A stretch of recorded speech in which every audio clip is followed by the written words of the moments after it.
Assalamualaikum. Waalaikumsalam warahmatullahi wabarakatuh. Apa kabar Ustaz? Alhamdulillah sehat. Gimana kabar antum Hadi? Alhamdulillah, nambah khair Ustaz. Alhamdulillah. Kita kembali lagi, alhamdulillah masih bisa kegiatan podcast kita ini ya. Ya, Kali ini kita akan membahas siapa Ustaz? podcast kita pada kesempatan kali ini kita masih pada lingkungan kisah-kisah orang soleh. Ya, kisah-kisah orang soleh yang akan kita bahas pada kesempatan kali ini. Sebelumnya kita banyak sekali membahas para tabi'in. Ya, kita akan mundur ke satu generasi, yaitu kisah di antara kisah para sahabat ya. Di antara yang akan kita bahas adalah putri Rasulullah SAW yang bernama Zainab binti Muhammad ya. Radhiyallahu anha, ya, sahabiah, putri Nabi SAW. Nah, kisah Zainab ini tidak seterkenal ya kisah putri Rasulullah yang Fatimah gitu. Karena Fatimah masyhur sekali ya, karena bersuamikan sahabat hebat Ali bin Abi Thalib radhiyallahu anhu. Ya. Zainab binti Muhammad ini beliau lahir 10 tahun sebelum kenabian. Ya, jadi ketika Nabi Muhammad diutus menjadi nabi, diangkat, berarti beliau berumur 10 tahun. Nah, ketika beliau dewasa, ya, kemudian Zainab ini dicarikanlah seorang suami oleh ibunya, yaitu Khadijah radhiyallahu anha, ya, yang berasal dari keluarganya Khadijah, yaitu anak dari adiknya Khadijah, Halah binti Khuwailid. Khadijah punya adik namanya Halah binti Khuwailid. Halah ini punya anak namanya Abul As bin Rabi'. Nah, kemudian dinikahkanlah Rasulullah dan Zainab menikahkan Abul As bin Rabi', menikahkan Zainab kepada untuk Abul As bin Rabi'. Berarti pernikahan sepupu. Ya, sangat dekat sekali kan kekerabatannya. Nah, pernikahan Zainab dengan Abul As bin Rabi' ini sebagaimana umumnya orang-orang Quraisy zaman dulu ya, dengan adat mereka ya, maka rumah tangga mereka pun ya sebagaimana orang-orang Quraisy ya. Nah, tapi ketika diperintahkanlah Rasulullah SAW untuk dakwah terang-terangan, mengajak orang-orang Quraisy untuk masuk Islam, maka disitulah terjadi cobaan dan ujian yang Allah berikan kepada Zainab dan juga keluarga Rasulullah SAW. Di antaranya yang terjadi adalah pemutusan kekerabatan dan pemutusan kekeluargaan dari putri-putri Rasulullah dengan orang-orang Quraisy ya. Di antaranya anaknya Abu Lahab ya. Abu Lahab itu kan paman Nabi juga ya. Abu Lahab itu punya anak namanya Utbah dan Utaibah. Nah, Utbah dan Utaibah ini menikah dengan anak Rasulullah yang lain, yaitu Ummu Kulthum dan Ruqayyah, sebelum nanti Ummu Kulthum dan Ruqayyah dinikahkan kepada Utsman bin Affan. Ya. Nah, ketika Nabi SAW diperintahkan untuk berdakwah terang-terangan, maka Utbah, Abu Lahab itu memerintahkan Utbah dan Utaibah untuk menceraikan Ummu Kulthum dan Ruqayyah. Ya, terjadi pemutusan pernikahan ya. Dan pemutusan pernikahan itu tidak hanya terjadi kepada putra-putra Abu Lahab ya, tapi juga terjadi kepada suaminya Zainab, yaitu Abul As ya. Ini Abul As ini diperintahkan oleh orang tuanya, oleh keluarganya untuk menceraikan Zainab ya. Kalau Utbah dan Utaibah ya itu diperintahkan untuk menceraikan Ruqayyah dan Ummul Kulthum itu terang-terangan di depan Ka'bah. Itu adalah perintah langsung dari Abu Lahab. Ya, Abu Lahab memerintahkan langsung, dan pengumuman perceraian ini diucapkan secara terang-terangan oleh Abu Lahab di depan Ka'bah dengan tujuan satu, ingin menyakiti Rasulullah SAW. Ya, karena pemutusan perceraian secara paksa itu jelas sangat menyakiti hati orang tua, terutama orang tua perempuan. Ya, sangat sakit sekali.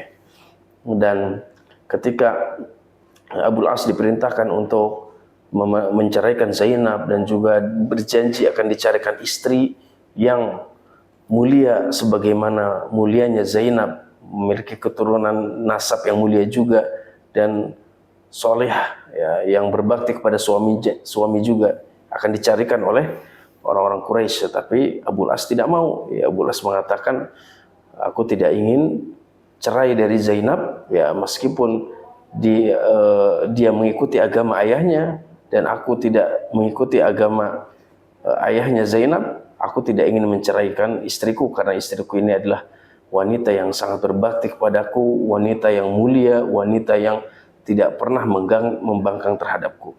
Akhirnya Abul As mempertahankan Zainab. Ya, akan tetapi seiring berjalannya waktu, ujian semakin berat, ya, untuk keluarga Abul As dan juga Zainab ini.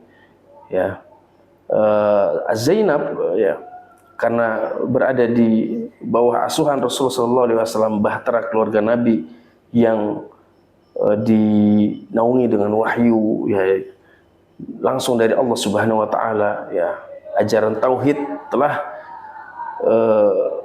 datang kepada Rasulullah SAW. Itu justru sangat menginginkan sekali agar Abul As ini masuk ke dalam agama Islam, ya, bersyahadat, ya, masuk ke dalam ajaran yang diajarkan oleh ayahnya Rasulullah SAW. Akan tetapi Abul As tidak bisa. Ya, Abul As mengatakan, maaf wahai istriku, aku tidak bisa masuk ke dalam agama ayahmu karena aku khawatir aku akan dicap sebagai orang yang memecah belah suku Quraisy. Ya, sebagaimana tuduhan itu telah disematkan oleh orang-orang Quraisy kepada Rasulullah SAW. Rasul kan dianggap sebagai pemecah belah. Ya, ketika mendakwahkan tauhid, mendakwahkan Islam, Rasul dianggap oleh orang-orang Quraisy, ya, sebagai pemecah suku Quraisy, pemecah belah suku Quraisy. Selain tekanan sosial, ya, yang menimpa keluarga Rasulullah SAW sebagai keluarga yang dianggap pemecah belah suku Quraisy, Rasulullah SAW beserta keluarganya, ya, itu mendapatkan tekanan dari sisi ekonomi. Ya, dari sisi ekonomi bagaimana? Ya, menurut orang-orang Quraisy, ya, kalau seandainya banyak sekali orang-orang yang mengikuti ajarannya Muhammad, maka itu akan menyebabkan ekonomi Mekah nanti jadi merosot, turun drastis. Kenapa? Karena nanti tidak akan ada lagi orang yang akan datang ke Mekah, ya, bertawaf dan beribadah kepada berhala-berhala mereka. Ya, itu yang sangat dikhawatirkan oleh orang-orang Quraisy. Ya, selain dianggap sebagai pemecah belah suku Quraisy, ya, Rasulullah SAW juga dianggap sebagai sosok yang akan memutus ekonomi Mekah. Ya, disebabkan nanti akan sedikit orang yang datang ke Mekah dengan tujuan melakukan tawaf dan beribadah kepada berhala-berhala mereka. Nah, jadi semakin beratlah ujian keluarga Abul As dan Zainab, ya. Ini karena mereka harus bersatu di dalam rumah tangga yang berbeda akidah, ya, berbeda keyakinan. Ya, semakin berat lagi ketika datang perintah hijrah kepada Rasulullah SAW dan Rasul merintahkan semua para sahabat agar berhijrah ke Madinah, maka Zainab tidak bisa berhijrah. Ya, Zainab harus justru ikut bersama keluarga suaminya yang ada di Makkah. Ya, maka ketika terjadinya perang Badar, ya, perang Badar Kubro, itu orang-orang Quraisy, ya, memaksa Abul As bin Rabi untuk ikut berperang melawan Rasulullah SAW, ya, mertuanya sendiri, ya, dan dia dipaksa ikut berada dalam barisan orang-orang Quraisy, ya, melawan Rasulullah SAW. Dan sebagaimana kita ketahui, ya, pada perang Badar Kubra ini dimenangkan oleh kaum muslimin, ya, dimenangkan oleh kaum muslimin. 70 pentolan orang-orang Quraisy mati, tewas, dan 70 orang lainnya ditawan oleh kaum muslimin. Ya. Dan juga terjadi kisah yang sangat masyhur pada saat pasca perang Badar itu terkait tawanan perang Badar ini kan. Iya. Tawanan perang Badar ini terjadi perbedaan pendapat ya antara sahabat Abu Bakar dan juga Umar. Ya, Abu Bakar mengatakan bahwa tawanan perang Badar ini hendaknya ditebus ya, agar tebusan ini bisa digunakan dengan sebaik-baiknya buat kaum muslimin ya. Sedangkan Umar bin Khattab lebih memilih agar para tawanan perang Badar ini lebih baik dibunuh saja.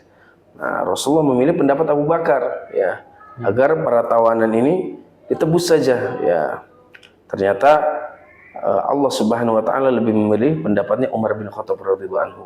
Ya, akan tetapi meskipun pendapat Abu Bakar itu adalah pendapat yang keliru, itu tetap dapat ada hikmahnya. Di antara hikmahnya ya, para tawanan-tawanan di antara para tawanan yang tidak bisa menebus diri mereka sendiri, itu mereka bisa bebas dengan cara mengajarkan baca tulis kepada kaum muslimin yang ada di Madinah. Iya. Ya, akhirnya banyak yang bisa baca dari disebabkan para tawanan yang mengajarkan mereka.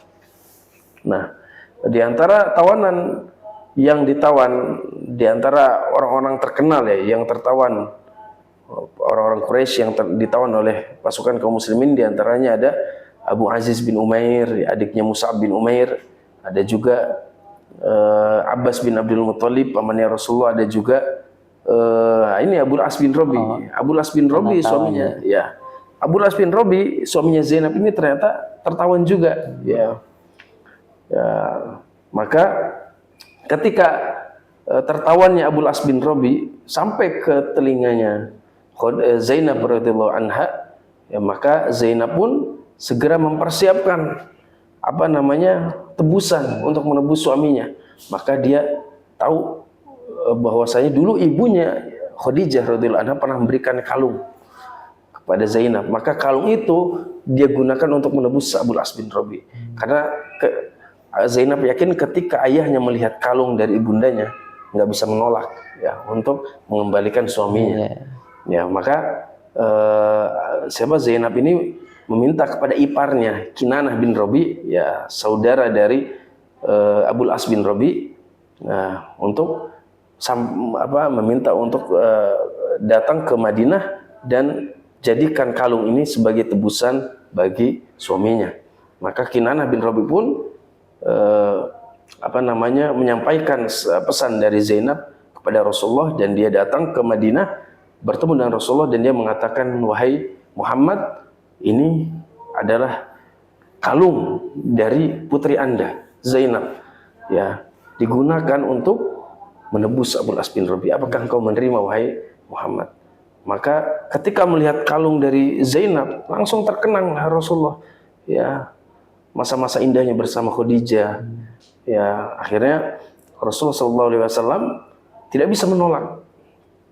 Maka Rasulullah SAW memanggil Abul As, wahai Abul As, telah datang kepadaku ya kalung yang berasal dari Zainab putriku ya, dan dia menjadikan ini sebagai tebusan agar engkau bisa bebas ya. Kemudian Rasulullah mengatakan, wahai Abul As, kamu bebas dan tolong kembalikan ini kepada Zainab putriku. Jadi Rasulullah nggak mau mengambil kalung itu. Jadi Rasulullah tetap membebaskan Abul As. Abul As dibiarkan bebas, tapi Rasulullah mengatakan kepada Abul As, tapi aku punya syarat untukmu. Kamu boleh kembali ke Mekah, tapi tolong sampaikan kepada Zainab bahwa dia harus hijrah ke Madinah. Aku tidak lagi menghalalkan Zainab atas dirimu. Wah, mendengar perkataan itu Abul As jadi sedih. Kenapa? Dia akan kembali, tapi kembali bukan untuk bersatu, tapi dia kembali untuk berpisah.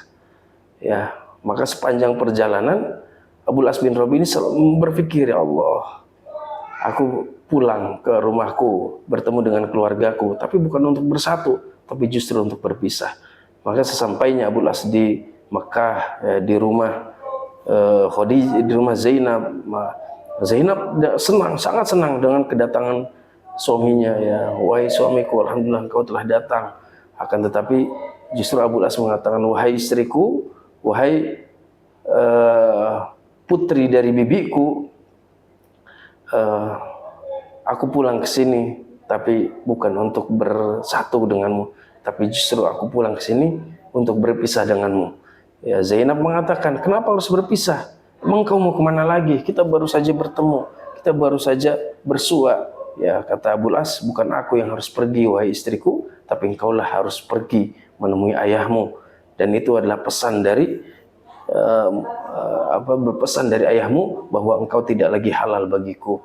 Engkau diperintahkan untuk berhijrah pergi menemui ayahmu. Maka Zainab yang masih cinta dengan suaminya, tapi tahu bahwa perintah ayahnya itu adalah perintah Allah, maka dia tidak mungkin untuk menolak permintaan ayahnya. Maka Abul As pun mempersiapkan apa saja yang perlu dipersiapkan agar Zainab bisa berhijrah, dengan dia mengetahui batasan-batasannya, karena dia sudah tahu bahwa dia sudah tidak halal lagi bagi Zainab. Maka dia mempersiapkan sedemikian rupa, dan juga dia memerintahkan Kinanah ya untuk menemani Zainab ya berhijrah ke Madinah. Nah, ternyata ketika di perjalanan hijrah dicegatlah mereka oleh orang-orang Quraisy. Ya, orang-orang Quraisy memperlihatkan kebengisannya. Ketika Zainab akan berhijrah, Zainab dicegat dan disakiti oleh orang-orang Quraisy. Ya, peristiwa itu terlihat oleh Hindun, ya istri Abu Sufyan. Iya. Ya, Hindun istri Abu Sufyan. Nah, itu dilihat peristiwa itu. Kemudian Hindun marah kepada orang-orang Quraisy, pemuda-pemuda Quraisy yang menyakiti Zainab yang pada saat itu ingin berhijrah ke Madinah. Kata Hindun, kamu ini, ya wahai orang-orang Quraisy, di perang Badar datang sebagai pengecut ya karena kalah dan lari, sedangkan terhadap perempuan kalian sangat berani sekali melecehkan perempuan, ya menghinakan perempuan, ya menindas para perempuan, sedangkan di medan pertempuran Badar engkau datang sebagai pengecut, ya kalah dan lari. Ya Hindun meskipun dia kafir, tapi ketika melihat sesama wanita tersakiti, ya jiwa keperempuanannya itu langsung tinggi dia. Nah, pada saat Zainab dicegat oleh orang-orang Quraisy, disakiti, Zainab itu sedang hamil. Maka karena dia dicegat, disakiti, akhirnya Zainab keguguran. Maka Hindun pun melihat kondisi Zainab yang begitu tersakiti, Hindun pun ya dia punya rasa simpati, maka dia bawa Hindun, diobati sampai sembuh, sampai akhirnya ketika sudah sembuh, meskipun pada saat itu kondisi keguguran, ketika sudah sembuh maka Hindun Zainab kembali berhijrah bersama Kinanah bin Rabi. Di situ sempat ada perbincangan antara Kinanah dan Abul As. Abul As mengatakan, wahai Kinanah, jujurlah engkau kepadaku. Apakah engkau sudah keyakinanmu sekarang itu keyakinan apa? Ya, keyakinanmu apakah masih pada keyakinan orang-orang Quraisy, nenek moyang kita, ataukah keyakinanmu sudah pindah kepada keyakinan Muhammad?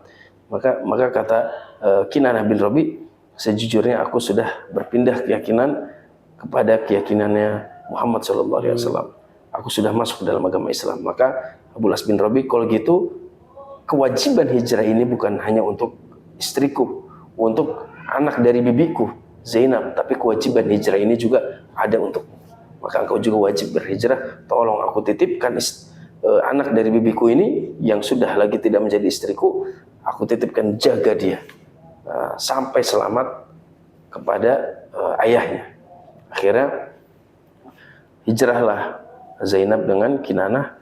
Akhirnya Zainab begitu bahagianya bertemu dengan ayahnya di kota Madinah, Rasulullah SAW. Maka Abul As hari-harinya dipenuhi dengan rasa gundah, ditawari oleh orang-orang Quraisy untuk menikah kembali dengan dengan wanita-wanita yang memiliki kedudukan yang tinggi, tetap nggak mau. Hatinya masih terpaut dan tertambat pada Zainab binti Muhammad. Sampai pada sekitar tahun 6 Hijriah datanglah sebuah peristiwa yang dimana Abul As ini diperintahkan oleh orang-orang Quraisy untuk menjual dagangan orang-orang Quraisy, titipan orang-orang Quraisy untuk dijual di negeri Syam. Ya, seperti biasa kebiasaan orang-orang Quraisy menjual barang dagangan ke negeri Syam. Maka berangkatlah dengan membawa titipan orang-orang Quraisy ke negeri Syam. Ketika di perjalanan pulang, ternyata kafilah dagang Abul As ini dicegat oleh pasukannya Zaid bin Haritsah, anak angkatnya Rasulullah SAW, Zaid bin Haritsah. Nah, kemudian Zaid bin Haritsah dan pasukannya ya mengambil harta milik siapa namanya, dagangan milik siapa, Abul As bin Rabi ini. Nah, semuanya diambil ya. Karena bagi kaum muslimin itu seperti fai ya, harta rampasan perang ya, tanpa terjadi peperangan. Maka dibawalah harta itu ke Madinah, dan Zaid bin Haritsah ini laporan kepada Rasulullah SAW bahwa dia bertemu Abul As, kafilah dagang gini.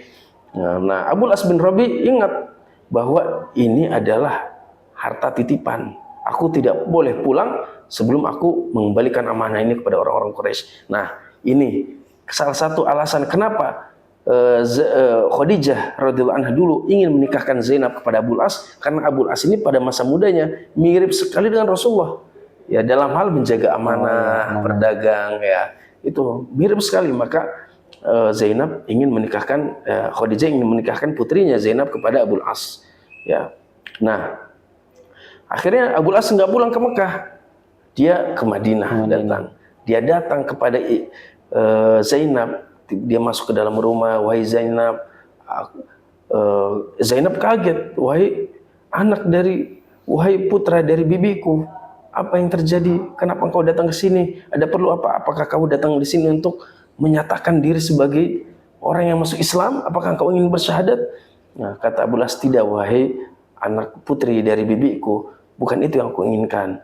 Aku ke sini, yang pertama adalah aku minta perlindungan darimu agar engkau bisa melindungiku supaya aku tidak disakiti oleh orang-orang Madinah di sini. Dan yang kedua, aku meminta kepadamu, tolong sampaikan kepada ayahmu bahwa Zaid bin Haritsah telah menyita harta dagangan milik orang-orang Quraisy. Itu bukan hartaku, itu adalah orang-orang Quraisy, dan itu adalah titipan, itu adalah amanah buatku, aku harus mengembalikannya. Tolong sampaikan itu kepada ayahmu agar Zaid bin Haritsah mengembalikan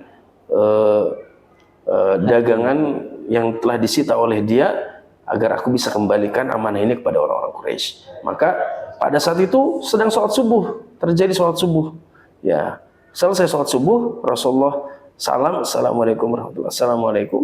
Maka Zainab dari rumahnya berteriak, ya, di rumahku ada Abul As dan aku memberikan jaminan perlindungan kepadanya. Ya, maka tidak boleh ada satupun orang yang menyakitinya. Ya, Rasulullah kaget. Rasulullah bertanya kepada para sahabat, wahai para sahabat, apakah kalian mendengarkan apa yang aku dengar?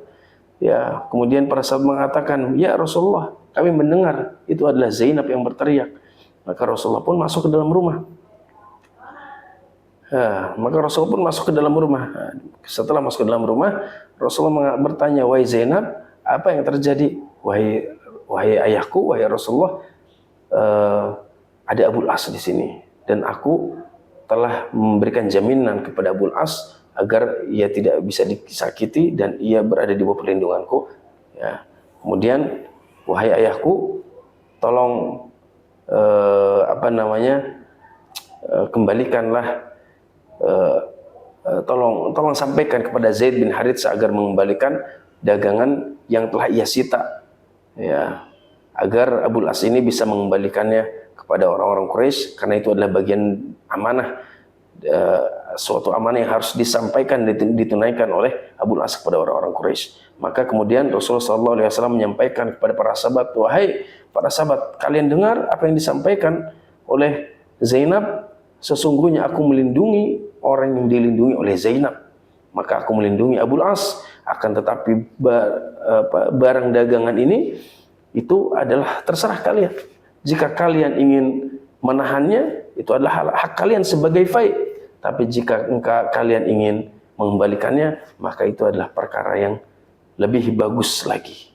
Maka para sahabat pun mengatakan, ya Rasulullah, bagaimana kami tidak melindungi apa yang dilindungi oleh putri Rasulullah? Maka kami pun melindungi Abul As, dan kami juga akan sangat bahagia ketika barang dagangan milik Abul As kita kembalikan. Karena engkau bahagia, maka kami pun akan bahagia akan hal itu. Maka barang dagangan pun dikembalikan.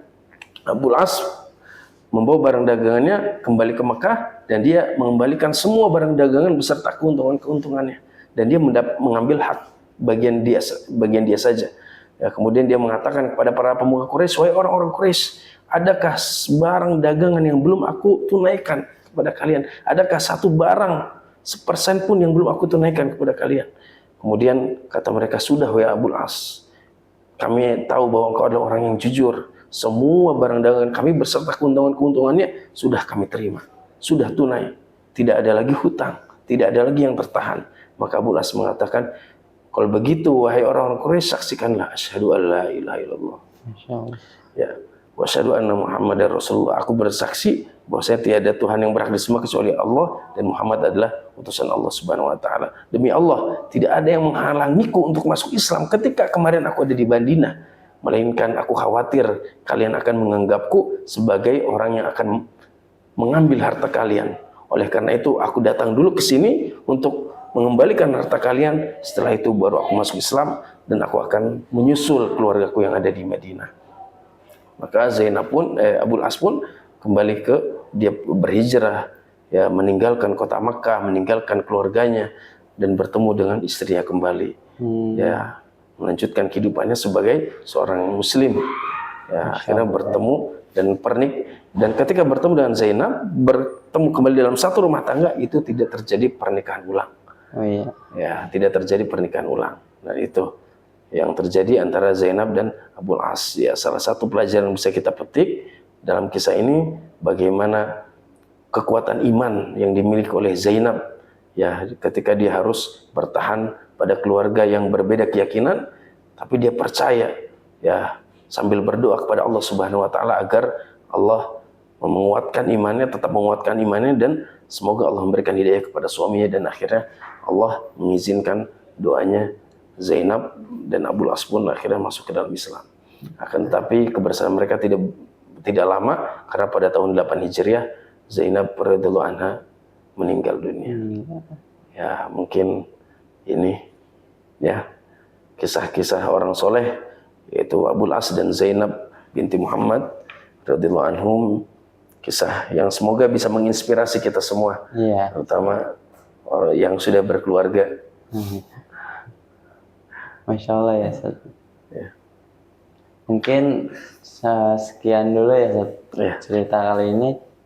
Nanti kita akan lanjut di podcast berikutnya dengan menceritakan orang-orang hebat yang lainnya. Ya, insya Allah. Ya, saya cukupkan sampai sini. Akhirul kalam. Assalamualaikum warahmatullahi wabarakatuh. Waalaikumsalam warahmatullahi wabarakatuh.